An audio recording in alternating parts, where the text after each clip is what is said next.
Good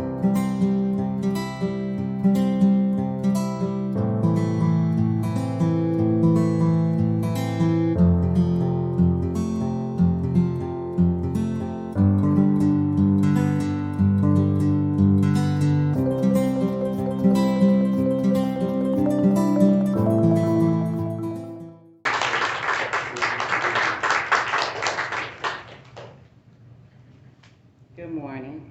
Can you hear me? Can you hear me? I'm Joseph. I love the music. I was really into it. It was a lot of things that I really recognized and I appreciate it, especially today. Okay, Pastor Karen, since you invited me, I'm going to give it everything I have. Everything is going to be black today. And trust me, you're going to be very comfortable. Okay, so the first thing we do in a black church, I'm going to give you the standard greeting. First, giving honor to God, which is the head of my life. I bring you greetings from Second Nazareth Baptist Church, where Dr. Johnny Ray Noble is the pastor. And like I had conversations with Pastor Karen, and I told her I would wear black today. She said I could dress casual, which is casual for the type of church I go to. But the reason why I chose to wear black today is because I'm going to be discussing Juneteenth. And when I tell you about the history of Juneteenth, one of the things they did on the celebration was wear new clothes. New clothes, this isn't new. This is just new to you because I don't know you. But new clothes represents newfound freedom to the enslaved people back then. Okay, so I just want to say I'm glad to be here, and I'm proud of myself for making it on time from Columbia. Me too, yes. Because, and I'm just going to be honest, I'm going to talk to you how I would talk to my church members.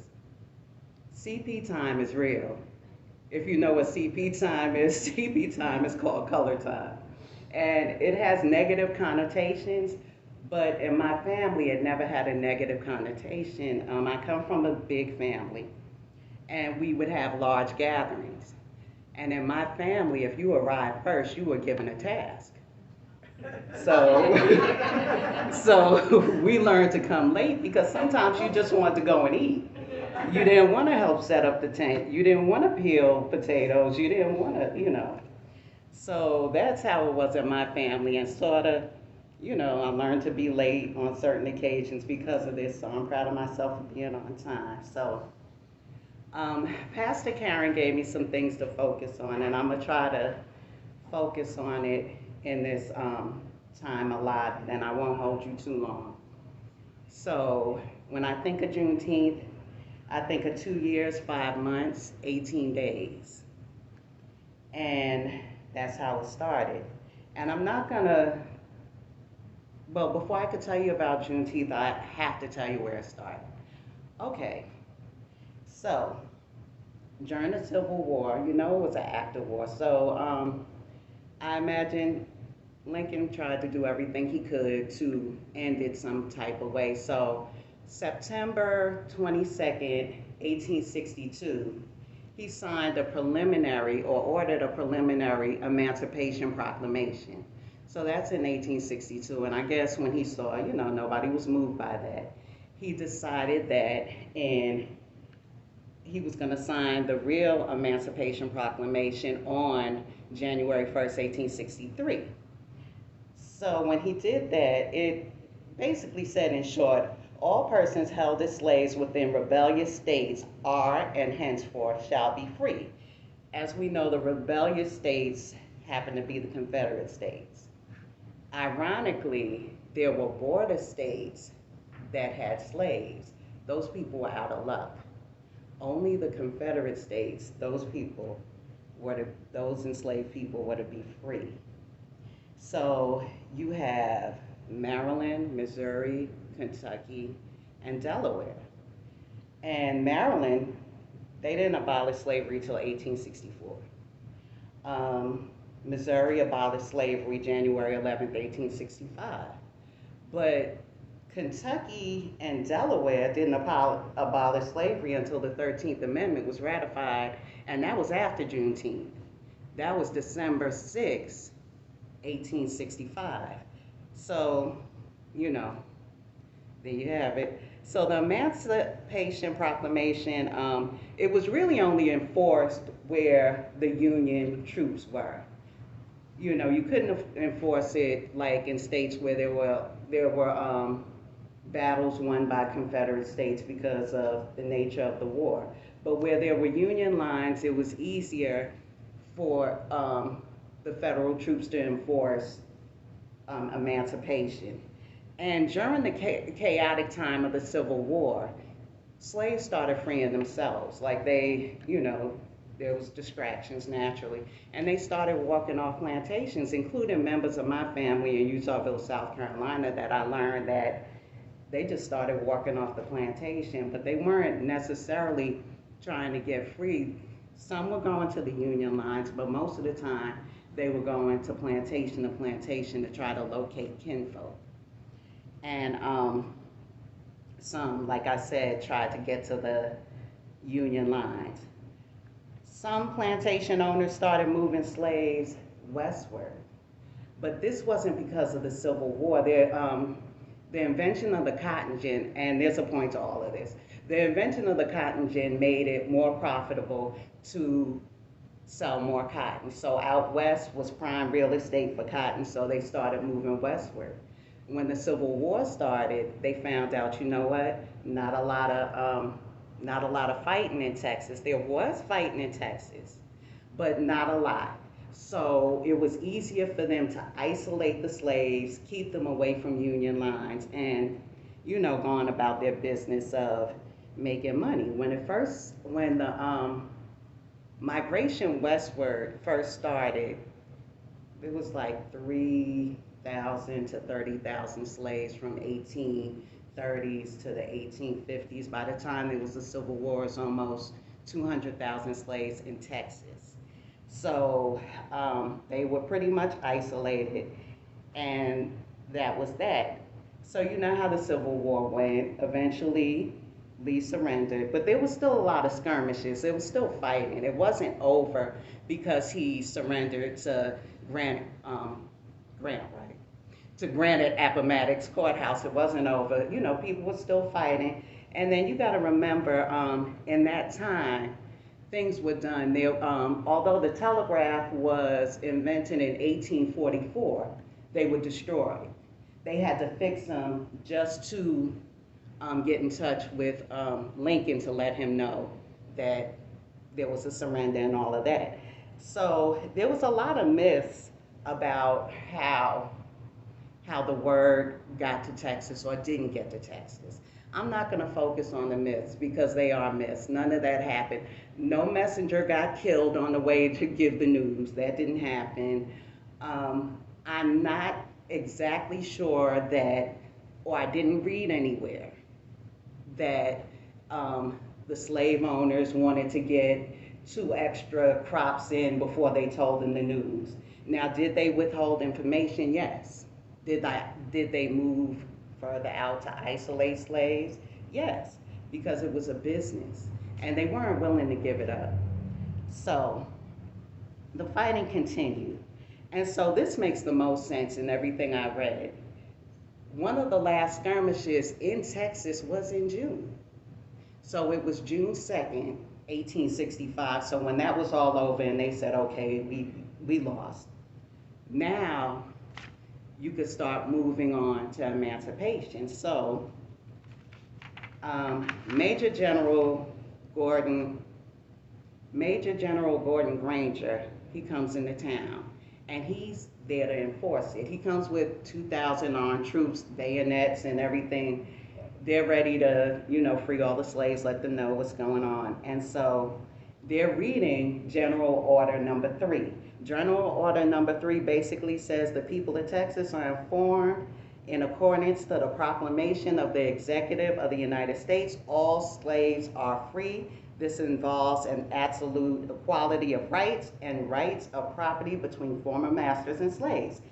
and the connection therefore existing between them becomes that of employer and hired laborer. Well, the, it goes on to say that if you don't work for your slave and your master and you decide to leave, we won't support your idleness. But anyway, a lot of slave owners they didn't want to pay, or after the war maybe they didn't have the ability. But some stayed, some didn't. But fast forward, there's a point to this. During the Great Depression, you heard about the WPA, the Works Progress Association, if I'm saying it right. So there were a lot of these New Deal programs started by FDR. So one of the New Deal programs was a writing project. And the writing project, what they did was they hired local people because the point of the New Deal was to get jobs, give jobs. And so they hired local people to find old black people who may have been enslaved to talk about their history. So this happened all over the South, wherever there were slaves. So when they got to the slaves in Texas, particularly Galveston, they noticed that, their story was a little different when it came to how they felt when they were free. They talked about dancing in the street. There was dancing, just pure joy, and every slave from that time, from that area in Texas that lived during that time expressed the same thing. It was a party. It was a day of jubilee. It was Freedom Day. It was Emancipation Day. And eventually it got called Juneteenth because, of course, June 19th, June. So that's how we initially learned that there was actually a celebration to celebrate the Emancipation Proclamation or the eventual freedom of these slaves in that area. So the first Juneteenth in Galveston, the first official celebration on record, happened a year later. And this was put on by the Freedmen's Bureau. The Freedmen's Bureau came in and they said, okay, we're going to celebrate, we're going to have a party next year. Black people could not wait. They saved all year to buy clothes because, like I said, new clothes meant newfound freedom. And not only that, they ate, but I'll get back to that. So they had on their best, and they had on their Sunday best. They got together, they celebrated, and this happened yearly. And some of the slaves that were in Galveston, of course, started migrating to other areas. Some of them found that they, needed to make the pilgrimage back to Galveston every year to celebrate. Those that couldn't started celebrating where they were. So the party continued. It spread. Wherever they were, that's where the party was. They never forgot. And so, you have to also remember that time, how it was for black people, because right after freedom, there was Reconstruction, but there was a lot of negative sentiments in the air. So it was hard for people to really celebrate in peace. So what they did was they started having celebrations at their home church or by the riverbanks. And around 1872, I'm not sure if these former slaves were originally from Galveston, but they ended up in Houston. And they pooled their money together in 1872. They bought 10 acres of parkland, and they created Emancipation Park just for the soul of having Juneteenth celebrated there. Today, that park is owned by the city, and it is the oldest park in Texas, period. But the celebration continues there. Now, at these celebrations, I have to tell you, there was barbecue, there was strawberry soda, it had to be red, there was red velvet cake, there was barbecued goat because it was dark, or they just cooked what they had. I did say red velvet cake, right? There was red beans and rice. And, don't stereotype me, there was watermelon. It was red.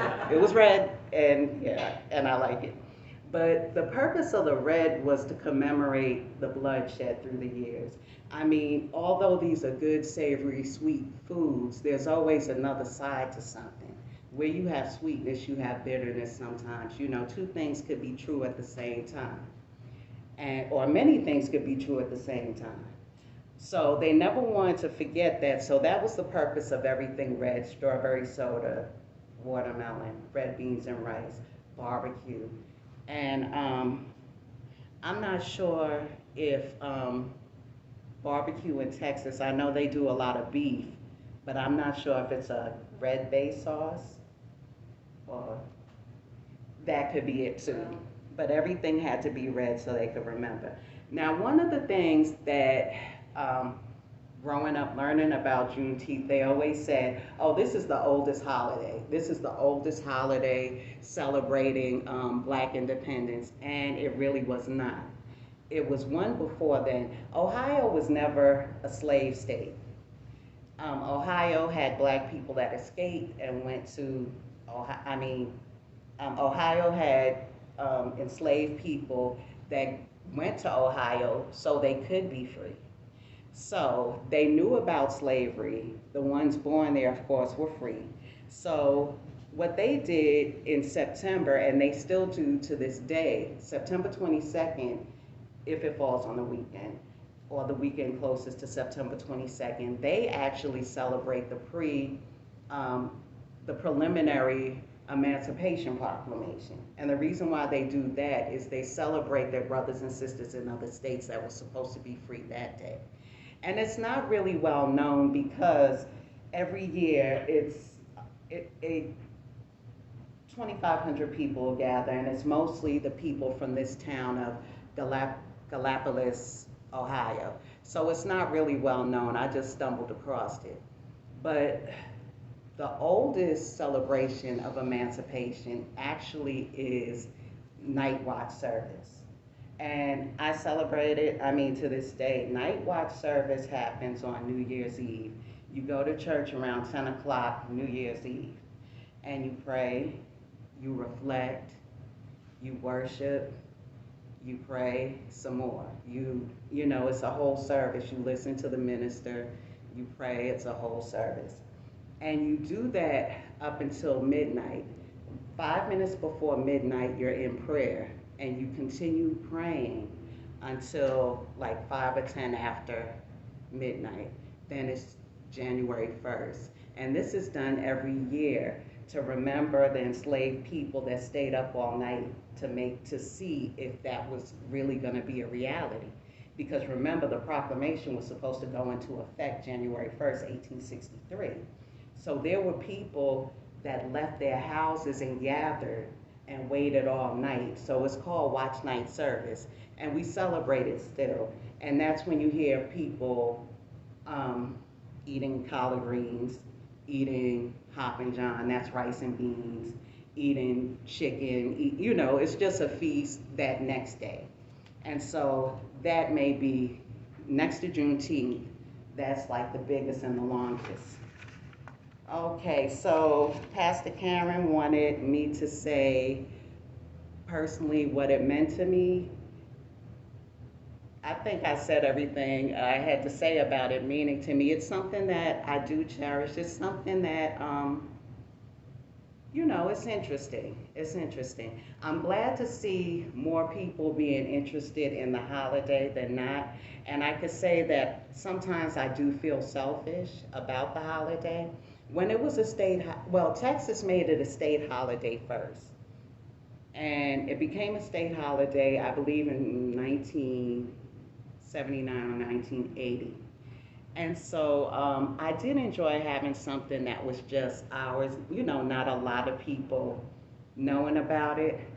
But notice when I talked about the food that was served at Juneteenth, everything I said, what was missing.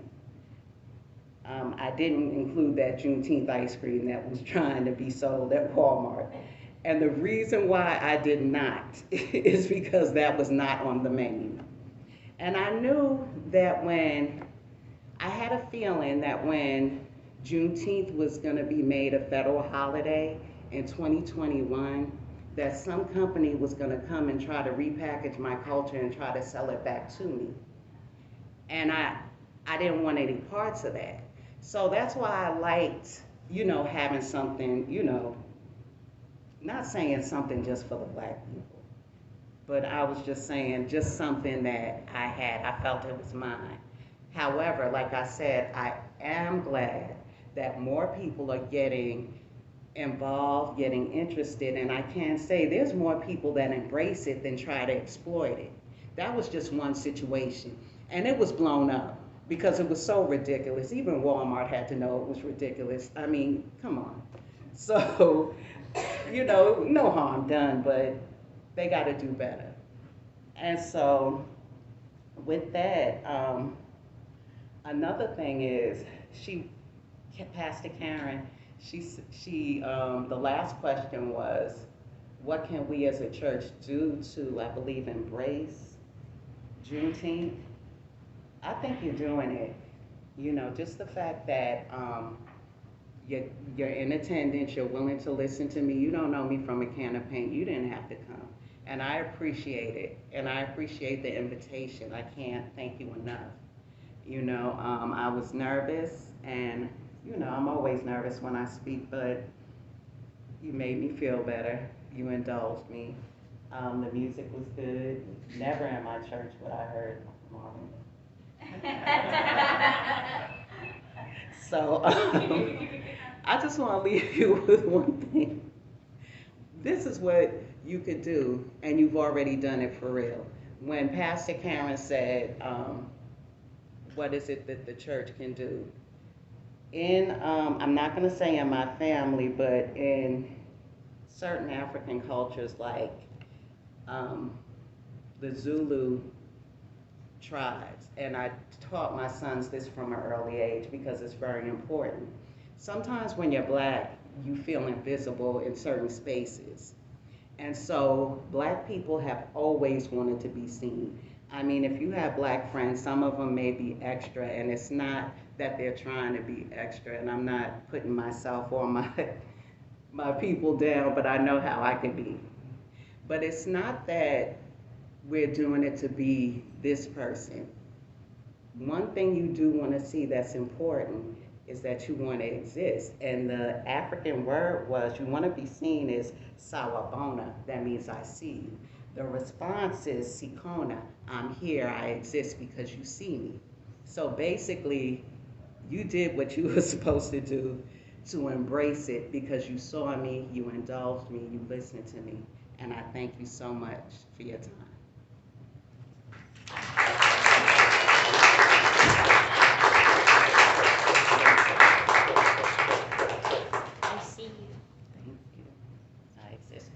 Let's share our unity blessing with Myra together as we say, Myra, we love you, we bless you, we appreciate you, we behold the Christ in you, we see you. So it is. Thank you. Thank you. Thank you so much.